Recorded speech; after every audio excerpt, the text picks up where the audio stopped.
The first thing she noticed wasn't the silence. It was the absence of his shoes by the door.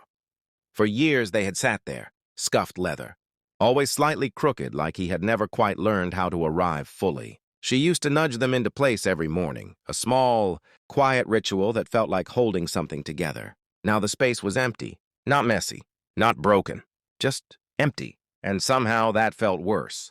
Lena stood in the doorway longer than she meant to, her fingers still wrapped around the grocery bag she hadn't put down. Milk, eggs, bread, ordinary things for a life that no longer felt ordinary. The clock ticked loudly in the kitchen, each second landing heavier than the last.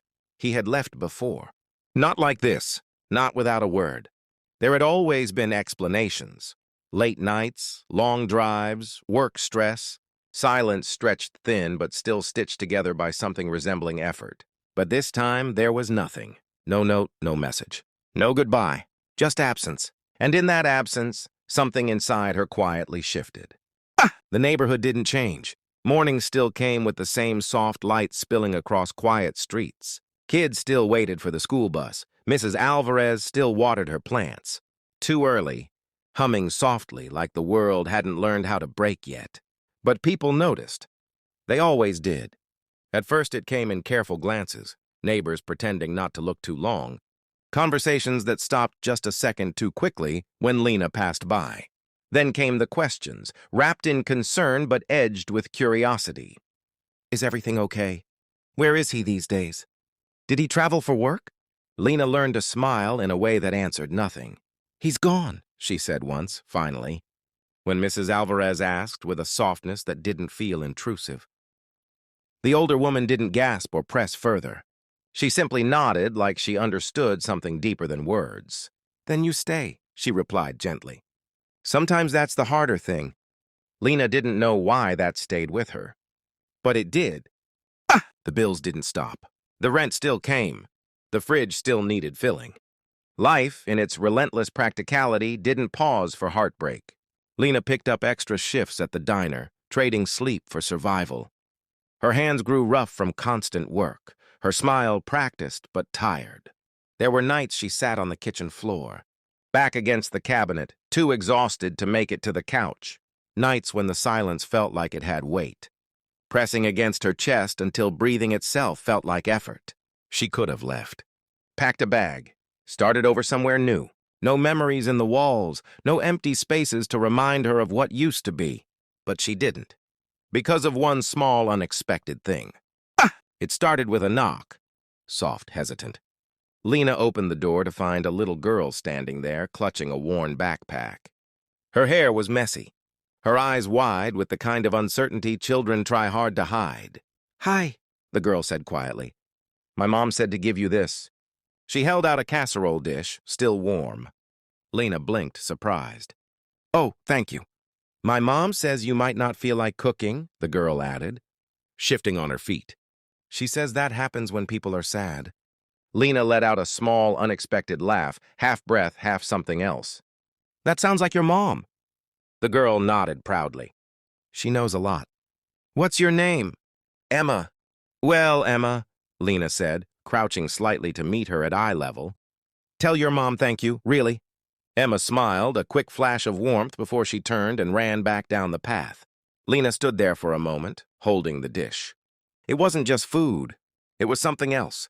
Something steadier. After that, it didn't stop. Mrs. Alvarez began stopping by with fresh bread. A man from 2 houses down, someone Lena had only ever exchanged polite nods with, fixed the flickering porch light without being asked. Emma started visiting more often, sometimes with excuses, sometimes without. "You looked lonely," she said once simply. Lena didn't correct her. Instead, she made hot chocolate. They sat at the small kitchen table, the one that used to feel too small for 2 people but now felt strangely full with just them. Emma talked about school, about her favorite books, about how she wanted to be someone who helps people when they're sad. Lena listened, really listened, and somewhere along the way she realized something she hadn't expected. The silence in the house was changing. It wasn't gone, but it wasn't empty anymore. Weeks turned into months. The ache didn't disappear. Some mornings still hit harder than others. There were moments, brief, sharp ones, when she'd reach for her phone before remembering there was no one on the other end. But there were other moments, too. Laughter at the dinner table, the warmth of shared meals, the quiet comfort of knowing someone might knock on the door, not because they needed something, but because they cared. And Lena began to change, not in big dramatic ways, in small ones. She started leaving extra portions of food by Mrs. Alvarez's door. She helped Emma with homework, turning math problems into games. She offered rides to neighbors when she could, even when she was tired. It wasn't obligation. It was something else, something that felt right. The storm came without warning. One of those sudden, violent storms that turned the sky dark in minutes and sent rain, crashing down like it had something to prove. The power went out across the block, plunging everything into a thick, unfamiliar darkness. Lena lit candles, their soft glow barely pushing back the shadows. Then came the knock. Urgent this time. She opened the door to find Emma, soaked, shivering, eyes wide with fear. "Mom's not home," she said, voice trembling. "She's stuck at work. I didn't know what to do." Lena didn't hesitate. "Come in." She wrapped Emma in a blanket, guided her to the couch, and sat beside her until the shaking slowed. "It's okay," Lena whispered. "You're not alone." The words felt bigger than the moment. Emma looked up at her, eyes still wet but steadier. "I knew you'd be here," she said, and something inside Lena broke. Not in pain, in understanding. Hours passed. The storm raged, then softened, then faded into distant rumbling. The power returned with a flicker, lights buzzing back to life like nothing had happened. But something had. Emma eventually fell asleep, her head resting against Lena's shoulder. And in that quiet, Lena realized something she hadn't allowed herself to see before. He had left. And yes, it hurt. But she had stayed. And in staying, she had become something stronger than what she had lost. When Emma's mother finally arrived, breathless and apologetic, Lena reassured her gently. "She's okay," she said. She wasn't alone. The woman's eyes filled with gratitude. "Thank you," she whispered. Lena shook her head. "You would have done the same." And she meant it, because this wasn't about one person anymore. It was about something bigger. That night, after everything had quieted, Lena stood once more in the doorway. The space where his shoes used to be was still empty, but the house didn't feel hollow. It felt lived in, held together not by one person, but by many. By kindness, by small, steady acts of care, by the simple, powerful choice to stay. She turned off the light, a soft smile touching her lips.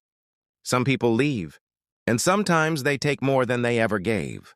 But others stay, and in staying, they build something that can't be abandoned, something that grows, something that heals, something that quietly and without asking for anything in return reminds the world what it means to be human.